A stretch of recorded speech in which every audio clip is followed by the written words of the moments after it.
দাম দিয়াছি মায়ের অশ্রু, বনের সম্ভ্রম রে। বলতে কি কেউ পারো তোমরা, সে দাম কারো কম রে।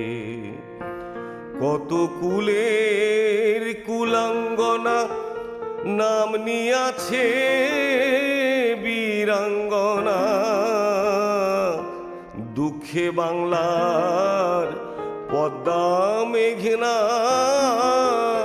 যমুনা যে উজান বয়।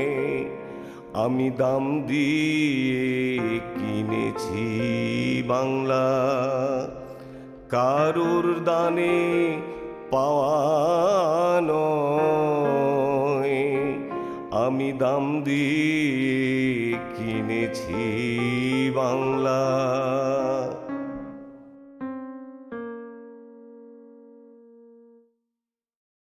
পাঠ করছি পারভীন সুলতানার জননী গল্পটি।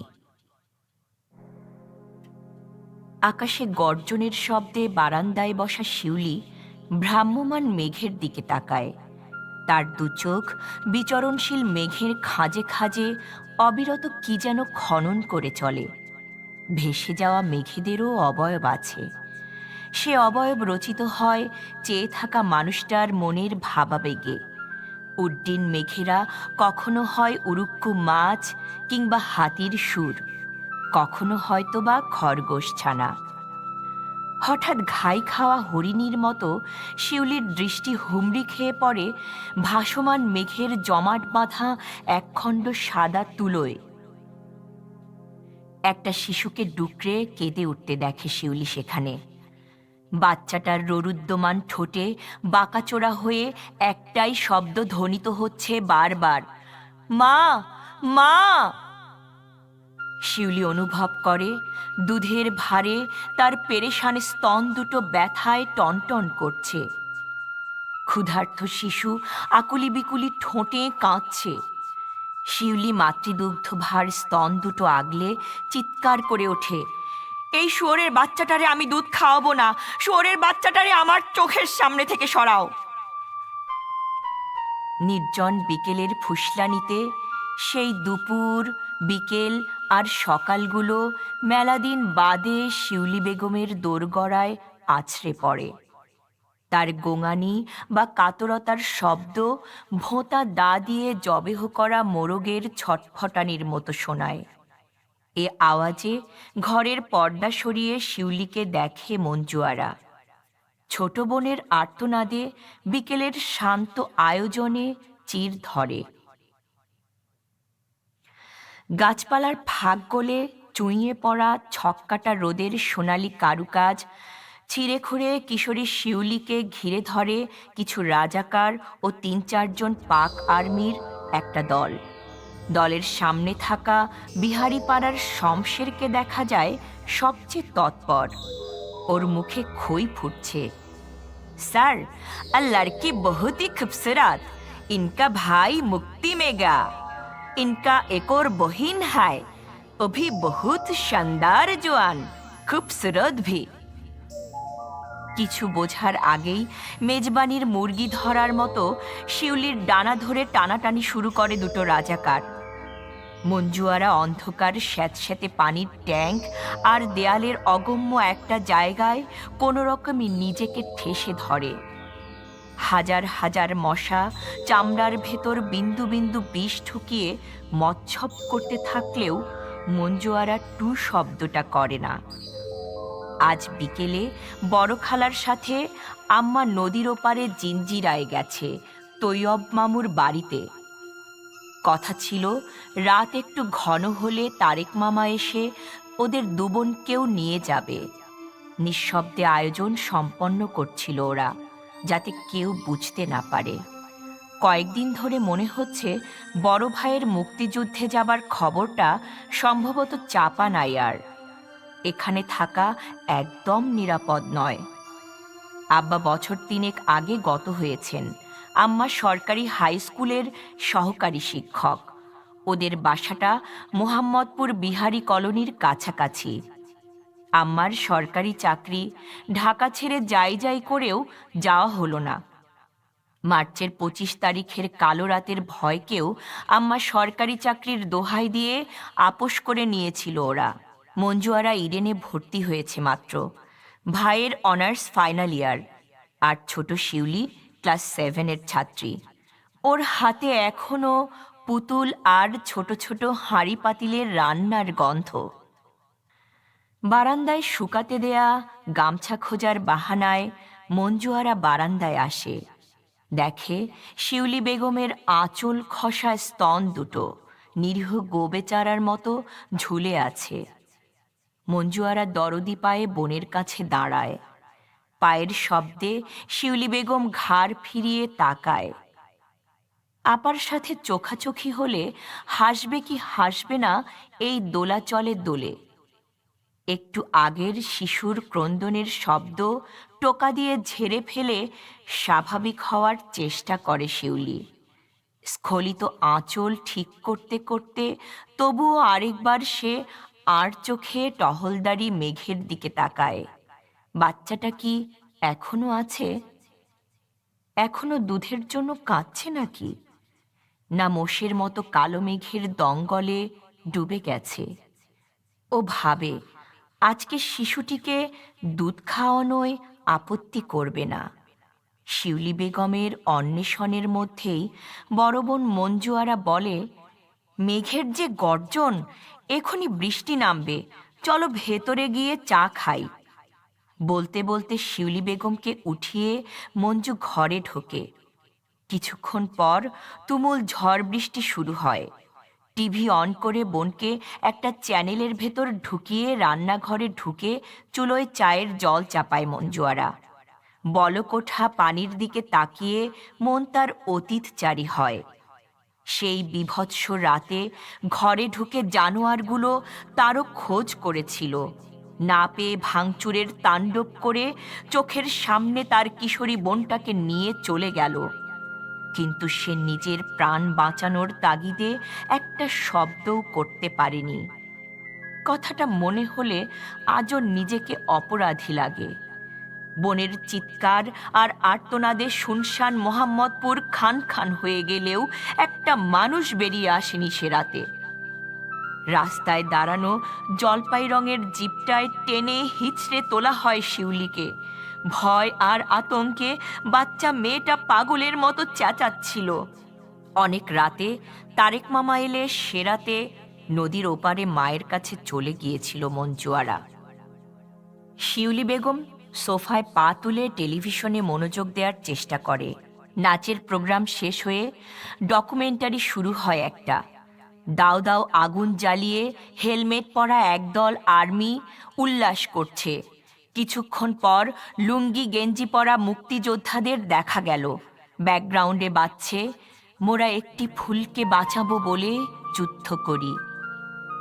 শিউলি বেগমের ঘরের চৌহদ্দি টপকে নিজেকে দেখতে পায় কতগুলো কামুক নেকড়ের লালসার থাবায়। চার দেয়ালের বদ্ধ ঘরে আরও জনাদশেক মেয়ের সাথে ওকেও রাখা হয়। আসলে ঘর নয়, ওদের রাখা হয়েছিল মাটির নিচে বাংকারে। প্রয়োজনের সময় উপরে শিকারীর হাতে তুলে দেয়া হতো ওদের। শকুন যেমন মৃতের মাংস খায়, তেমনি করে ওদের উপরে হামলে পড়ত কুকুরগুলো। দিনরাতের কোনো হিসাব নেই। কিছুদিন আগে একটা মেয়ে গলায় ওড়না পেঁচিয়ে আত্মহত্যা করলে ওদের শাড়ি ও ওড়না দেয়া বন্ধ করে দেয়া হয়। লুঙ্গি আর ব্লাউজ পরিয়ে রাখা হতো। নরকের জীবন শুরু হয়। খেতে দেয়া হতো আটার ঘ্যাট। একটা পোশাক দিনের পর দিন পরতে পরতে নোংরা দুর্গন্ধ হয়ে যেত। কখনো কখনো একটু সাবান জুটত গোসলের জন্য। বাংকারে সারাক্ষণ ঘুটঘুটে অন্ধকার। দুটো মেয়ের চোখ নষ্ট হয়ে যায়। কতদিন কত মাস সে হিসেবও ছিল না ওদের। এক শীতার্ত বিকেলে ও সহ 7 জনকে একটা পরিত্যক্ত আর্মি ব্যারাক থেকে উদ্ধার করা হয়। কিশোরী শিউলি তখন 4 মাসের অন্তঃসত্ত্বা। পুরনো স্মৃতি তরতাজা হয়ে উঠলে শিউলি তলপেট চেপে মেঝেতে টলে পড়ে। বোনের যন্ত্রণাকর চিৎকারে মঞ্জু আরার হাতের চায়ের কাপ ভেঙে চৌচির হয়ে যায়। দৌড়ে সে ড্রয়িং রুমে আসে। লুটিয়ে পড়া বোনকে আর্তনাদ করতে শোনে। বড় আপা, বাবুকে আমার কাছে দাও, ওর ক্ষিধা লেগেছে, ও দুধ খাবে। এমন যন্ত্রণাকর স্বস্তিহরণকারী কষ্টেও মঞ্জু আরা বিস্মিত না হয়ে পারে না। ধানমন্ডির একটি পুনর্বাসন কেন্দ্রে শিউলিকে যখন ওরা খুঁজে পেল, তখন ও 4 মাসের অন্তঃসত্ত্বা। তখন অ্যাবর্ষণ করানো ছিল মায়ের জন্য প্রাণঘাতী। বাচ্চার জন্মের পর নার্স যখন শিশুকে দুধ খাওয়াতে মায়ের কাছে নিয়ে আসে, তখন শিউলির ঘৃণার তীব্র চিৎকার, এই শুয়োরের বাচ্চাটাকে আমি দুধ খাওয়াবো না, শুয়োরের বাচ্চাটাকে আমার সামনে থেকে সরাও।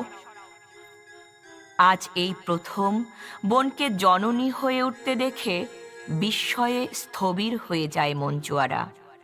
সেই কবেকার কথা, মাঝে 24-25 বছর কেটে গেছে। মুক্তিযুদ্ধ শেষে ফিরে এসেছে ওদের ভাই।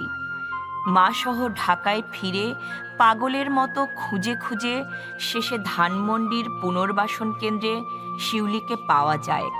প্রসবের পর শিশুটিকে পুনর্বাসন কেন্দ্রে রেখে ওরা চলে এসেছিল। পরে বাচ্চাটাকে বাইরের দেশের কেউ দত্তক নেয়। কারা নিল তা জানারও আগ্রহ ছিল না ওদের। শিউলির শারীরিক ও মানসিক চিকিৎসাই তখন গুরুত্বপূর্ণ হয়ে ওঠে। চিকিৎসা ও সময়ের শুশ্রূষায় শিউলি অনেকটা সুস্থ হয়ে ওঠে। অনেকদিন ও কোনো শিশুকে সহ্য করতে পারেনি। মা মারা যাবার পর মঞ্জু আরা ছোট বোনকে পরম মমতায় আঁকড়ে রাখে। পড়াশোনাটা শেষ করতে পারেনি।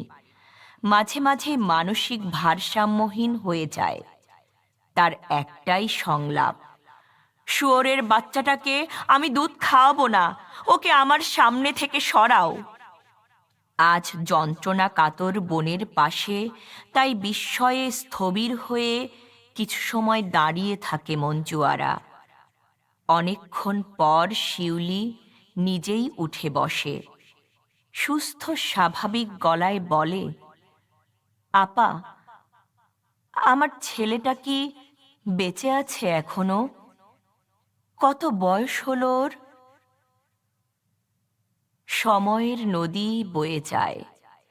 শিউলি বেগম মেঘের তুলোয় খুঁজে ফেরে শিশু অবয়ব। তাঁর জননী দুচোখ জলে ঝাপসা হয়।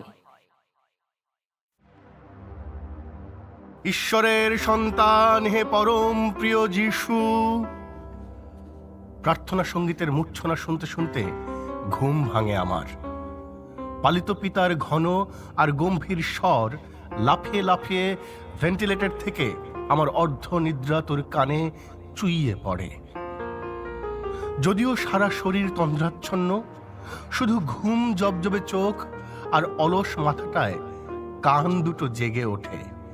সেই কান অভ্যস্ত তরলতায় প্রার্থনা গীতের সুর তার অনির্দেশ গহ্বরে প্রবেশ করাতে থাকে। উঠে বসি, কিন্তু আমার বসে থাকা মুদ্রায় শক্ত ও আঠালো ভাব লেপ্টে থাকে।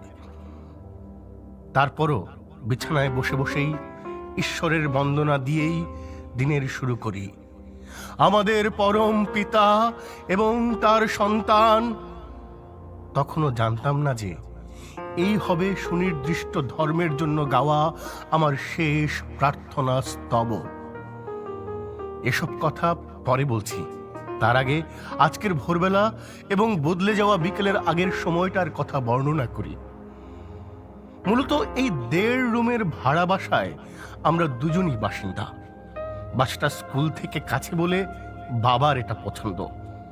যে স্কুলে পড়ি তার কয়েক হাজার ছাত্রছাত্রীর কারো অবয়বের সাথে আমার মিল নেই।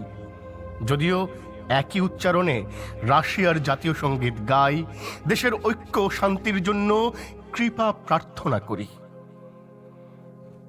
মা বাবা ছাড়া একজন অনাথ আমি। পালিত পিতামাতার উষ্ণ স্নেহে বড় হয়ে ওঠা আমার সেজন্য কোনো কোনো দুঃখবোধ নেই। যাদের কখনো দেখিনি, স্মৃতির জলে কোনো ছায়া পড়ে না, কতটুকু টান থাকে তাদের জন্য। কিছুদিন আগে পালিত জননী মারা গেছে। উইলো ঝোপের ছায়ায় বসে আমি তার জন্য লুকিয়ে কাঁদি। মার জন্য মন কেমন কেমন করে, কেমন কেমন। হঠাৎ হঠাৎ শূন্যতা জাগে বুকে। বাবা মন খারাপ করতে বারণ করেছেন, কারণ পুণ্যময়ী মা মেরি তাকে তার বুকে ঠাঁই দিয়েছে। স্কুলের বেশ কয়েক ধাপ উপরে উঠেছি। শৈশব উত্তীর্ণ কৈশোর হৃদয়ে ঈশ্বরের স্থায়ী একটা আসন তৈরির প্রস্তুতি চলছে আমার। বিকেলে প্রার্থনা শেষ করে আমি ও বাবা গির্জা থেকে বেরুচ্ছিলাম। আগত বসন্তের তোড়ে ইতোমধ্যে মাটি ফুঁড়ে সবুজ ঘাসের ডগা উঁকি দিচ্ছে। ভায়োলেট ফুল ফোটার সময় এসেছে। এখন ঝাঁকে ঝাঁকে পাখির দেখা মিলবে। এসব খুশিতে উজ্জ্বল চোখে চারপাশে তাকিয়ে বাচ্চা খরগোশের মতো লাফিয়ে লাফিয়ে সিঁড়ি ভাঙতে থাকি। হঠাৎ বাবা আমাকে ডাকেন, স্যামিয়ন। তার গলায় বেজে ওঠে পথ হারিয়ে ফেলা লিনেথ পাখির বিষণ্ণ সুর। আমি সিঁড়ির শেষ ধাপে জুতোর ডগা রেখে দাঁড়িয়ে তার দিকে তাকাই। বাবার চোখ দুটো দেখাচ্ছে শীতের রৌদ্রের মতো নিরুত্তাপ, বিষণ্ণ। তার সেই দুরাচারী চোখের দৃষ্টি মুহূর্তেই আমাকে সমস্ত খুশি থেকে বিচ্ছিন্ন ও কোণঠাসা করে দেয়। গির্জার শেষ প্রান্তে আমি খুঁটির মতো শক্ত হয়ে দাঁড়িয়ে পড়ি। কিছু বলবে বাবা? পিতা দরদি দুই হাতে আমার অনাথ হাত দুটো শক্ত করে ধরে ফেলেন। বেটা স্যামিয়ন, এই যে দেশটা, এর বরফ ঢাকা ধূসর মাটি, নিঃসঙ্গ উইলো বন, ফ্রেঞ্চ পাখির গান, কোনোটাই তোমার নিজের নয়। খুব গুরুত্বপূর্ণ কথা। আমাকে ধাতস্থ করার জন্য খুব হালকা মেজাজ নিয়ে এভাবেই শুরু করেন তিনি। আমার সত্যের সুতোগুলো মিহির মাকড়সার জালের মতো ছিঁড়ে যেতে থাকে। আমি জলহীন স্টারজন মাছের মতো হা হয়ে যাই। কি সব বলছো তুমি বাবা? বাবা তার মুখের রেখায় কোনো পরিবর্তন না এনে বলেন, তোমার তোমার দেশের নাম বাংলাদেশ, তোমার পাখির দোয়েল, তোমার মায়ের নাম শিউলি। দম নেবার জন্য একটু থামেন তিনি। আর আর আমার বাবা, বাবার নাম কি? এর মধ্যে ধৈর্যচ্যুতি ঘটে আমার। বাবার গলা অস্পষ্ট শোনায়। তা তো আমি জানি না সেমিয়ন ইভানোভিচ। আমার পুরো নামটা উচ্চারণ করতে করতে সসংকোচে জানান তিনি। এরপর বয়সের তুলনায় দ্রুত বড় হয়ে উঠতে থাকে আমি। 14 বছর বয়সেই বয়স্কদের গাম্ভীর্য আয়ত্ত করে ফেলি। কঠিন ও অনিচ্ছুক জীবনকে এভাবেই গ্রহণ করি আমি। তীব্র যন্ত্রণায় মাঝে মাঝেই সমাচ্ছন্ন হয়ে পড়ি। যখন জানতাম আমি অনাথ, তখনকার শান্ত সমাহিত দৈন্য বরং ভালো ছিল। আমার রক্তের স্বজনেরা আছে এই পৃথিবীতেই, অথচ ওদের আমি চিনি না, জানি না তাদের ঠিকানাও। এই ওজন সর্বস্ব কষ্ট বহন করা কি যে পীড়াদায়ক! এত সবের মধ্যেও পড়াশোনাটাকে খড়কুটোর মতো আঁকড়ে থাকি। আনন্দ পাওয়ার মতো সামান্য জিনিসই খুঁজে পেয়েছি। তার মধ্যে প্রধান হলো বাবার সৌহার্দ্যময় উষ্ণ সান্নিধ্য। পড়ালেখা করতেও আনন্দ পাই। শৈশবের শিক্ষক বাবার অনুপ্রেরণা এ কৃতিত্বের দাবিদার। আর ভালো লাগে পাখি। বুকে লাল রঙের বুটি দেয়া দেমাকি বুলফিঞ্চ যখন বরফের ঠান্ডা মেঝে বসে থাকে, তখন দেখতে লাগে লাল চেরি ফুলের মতো। আর আকাশের দীর্ঘ ক্লান্ত শূন্যতায় ভাসমান লিনেথ পাখির গান কি মধুর! আমার মনে হয় আকাশের উন্মুক্ত বিশালতার পথযাত্রী এই পাখিরাই পৃথিবীতে সবচেয়ে বেশি সুখী। আমার সুগভীর বিমর্ষ ও বিষণ্ণ জীবন এদের সরেস ভাবনায় অনেকটাই গ্রহণযোগ্য হয়ে উঠেছে। পৃথিবীর মানচিত্রে এক রুবলের মতো ছোট্ট একটা দেশ বাংলাদেশ, সে দেশের পাখির নাম দোয়েল। কি মিষ্টি নাম! কখনো না দেখা সেই দেশটার জন্যই আমার চোখে জন্ম নেয় মমতাময় দৃষ্টি। সেটা আরো বেশি এই জন্যই যে সেখানে আমার মা আছেন, ফুলের নামে যার নাম। সুযোগ পেলেই আমি বাংলাদেশ সম্পর্কে জানার চেষ্টা করি। আমার পালিত পিতা আমাকে যেখান থেকে এনেছিলেন সেটা এক অনাথ আশ্রম। 70 ভার্স্ট পথের 1.5 ভার্স্ট পথ 1 মাইল মাত্র। 70 ভার্স্ট পথের দূরত্ব ডিঙিয়ে একদিন সেখানে যাই। জানতে পারি আমার জন্ম 1971-এ। আমার মায়ের নাম শিউলি। আগে পিছে কোনো পদবি নেই। আমার জন্মের প্রায় 3 মাস পর মস্কোর এক দম্পতি আমাকে দত্তক আনেন। দুর্ভাগ্যজনক যে এক সড়ক দুর্ঘটনায় তারা দুজনই মারা যান, আর আমার আশ্রয় জোটে সেই অনাথ আশ্রমে। আমার বর্তমান পিতা আর প্রয়াত মা সেই আশ্রম থেকে এনে পরম মমতায় আমাকে মাতা পিতার অধিকার ভালোবাসায় লালন পালন করেছেন। বেশ কয়েক বসন্ত পার হয়ে একদিন সকালে আমি খেয়াল করি আমার ছোট ছোট হাত পাগুলো বেশ পুরুষ্ট হয়ে উঠেছে। গলার স্বর ভেঙে চুরে ঘোর মেরামতিতে এক যুবকের স্বরে পরিণত হয়ে গেছে। আমি রাশিয়ার সবচেয়ে সেরা বিদ্যাপীঠ লোমোনোজভ মস্কো স্টেট ইউনিভার্সিটিতে ভর্তি হই। এখানে কিছু বাঙালি ছেলে মেয়ের সঙ্গে পরিচয় হয়। লক্ষ্য করি ওদের শারীরিক গঠন ও অবয়বের সঙ্গে আমার মিল। ওদের কাছ থেকে শুনি এক পরাধীন ভূখণ্ড বিজয়ের কাহিনী, একটি যুদ্ধ, এক নদী রক্তে 30 লাখ শহীদের তাজা প্রাণ ও 2 লক্ষ নারীর সম্ভ্রমের বিনিময়ে অর্জিত এক স্বাধীনতার গল্প। সেই যুদ্ধ ও আমার বয়স সমান। আমি এও জানতে পারি এই যুদ্ধ আমাকে পরবাসী করেছে।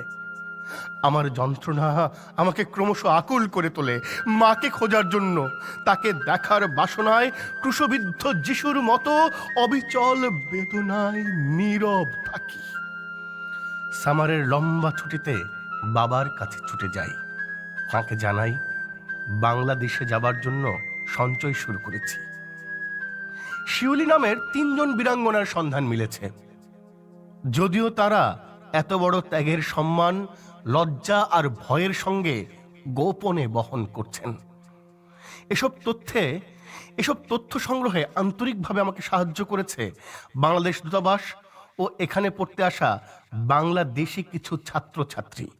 যদিও এখনো জানি না সেই 3 বীরাঙ্গনার কেউ আমার মা কিনা, অথবা তারা তাদের সেই ভয়াবহ স্মৃতিগুলোকে মনে করে আমাকে সাহস ভরে বুকে জড়িয়ে নেবেন কিনা। তারপরও বাংলাদেশে যাবার জন্য দৃঢ় মনস্থির করেছি। আমার কথা শুনে বুড়িয়ে যাওয়া পিতার অস্পষ্ট চোখে আলো জ্বলে ওঠে। সেই সাথে হীরের মতো 2 ফোঁটা স্বচ্ছ জলবিন্দু উপচে পড়ে। দ্বিধায় পড়ে যাই, এ অশ্রু আমার স্বজনের সঙ্গে আসন্ন মিলনের খুশিতে, নাকি তার সাথে বিচ্ছিন্ন হওয়ার বিষাদে। ছোটবেলা থেকে দেখে এসেছি আমার আনন্দের সাথে বরাবরই যোগ দিয়েছেন তিনি। সামারের ছুটি ফুরানোর 2 দিন আগে বাবা মারা গেলেন। একটা অবিচলিত দুঃখে অন্তরাচ্ছন্ন হয়ে যায় আমার। অনাত্মীয় হয়েও যিনি ছিলেন আমার পরম আত্মার আত্মীয়, তার কবরে দাঁড়িয়ে প্রার্থনা করি। প্রার্থনা শেষে কবরস্থানের গেট ছেড়ে বাইরে আসি। বাইরে আমার জন্য অপেক্ষা করছিল শান্ত একটি সন্ধ্যা। বিষণ্ণতার জলছাপ ফুটে আছে যেন চারপাশে। বসন্তের রঙিন ক্ষণ নিষ্প্রভ ও পাণ্ডুর মনে হয়। সর্বব্যাপী নিস্তব্ধতার বাতাস ওজনদার ও ভারী হয়ে ওঠে। শৈশব কৈশোর কাটানো এই শহরে বিপর্যস্ত ও স্যাঁতস্যাঁতে এ জীবনকে আর প্রলম্বিত করতে ইচ্ছে করে না। ভাড়া করা 1.5খানা রুমের বাসায় জিনিসপত্র বলতে তেমন কিছু নাই। যা আছে ভিখিরি আলেকজান্ডারকে দিয়ে দিই। বলতে দ্বিধা নেই যে সদ্য বন্ধন ছিন্ন নিজেকে এত কিছুর পরও স্বাধীন মনে হয়। স্মৃতি ঘেরা শহর অতিক্রম করতে করতে মনে হয় ভোলগার নীলাভ জলের কমনীয় সৌন্দর্য ভুলে যেতে চাই আমি। রাশিয়ার শরৎকালীন তারা ছড়ানো আকাশ, লার্ক পাখির গান, দেমাকি বুলফিঞ্চ, নিবিড় বসন্তের সলজ্জ শান্ত সন্ধ্যা, সবকিছু আমার অনাত্মীয়। যতটুকু আত্মীয়তা আছে তা বাবার চৌকো কবরের সাথে। সেও তো একসময় রাশি রাশি কবরের তলে হারিয়ে যাবে। শুধু শুধু সত্য হয়ে থাকবে পিতার স্নেহময় স্মৃতি। আর তা তো সব স্থানেই বহন করা যায়, তা হোক রাশিয়া কিংবা বাংলাদেশ। পড়াশোনা শেষ হলে বিশ্ববিদ্যালয়ের সর্বোচ্চ ডিগ্রিধারীদের নামের তালিকায় আমার নামও যুক্ত হয়। বাবার কথা ভীষণ মনে হয়। চোখ গড়িয়ে নামা অশ্রুকে মোছার চেষ্টা করি না। এর মধ্যে বাংলাদেশে যাবার প্রয়োজনীয় কাগজপত্র জোগাড় হয়ে যায় আমার। উজ্জ্বল মেঘমুক্ত এক সকালে হালকা পাখায় ভর দিয়ে আকাশে ভাসি। যদিও এখনো জানি না আমার মায়ের সাথে আদৌ দেখা হওয়ার সৌভাগ্য আমার হবে কিনা। বিমান বাংলাদেশের আকাশ সীমানায় প্রবেশ করে। আবেগে আমার সারা শরীর থরথর করে কেঁপে ওঠে।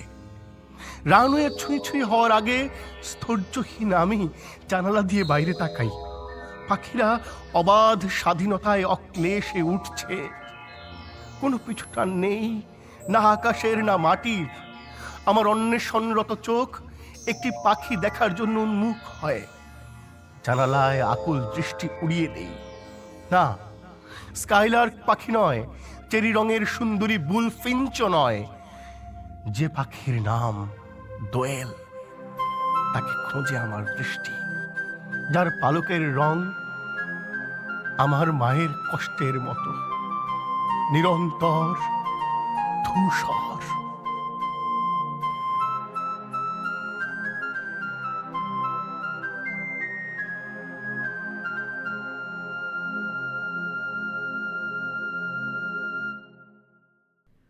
রোদন ও আগুনের অক্ষর কিশোর ও তরুণদের উপযোগী একটি গল্পগ্রন্থ।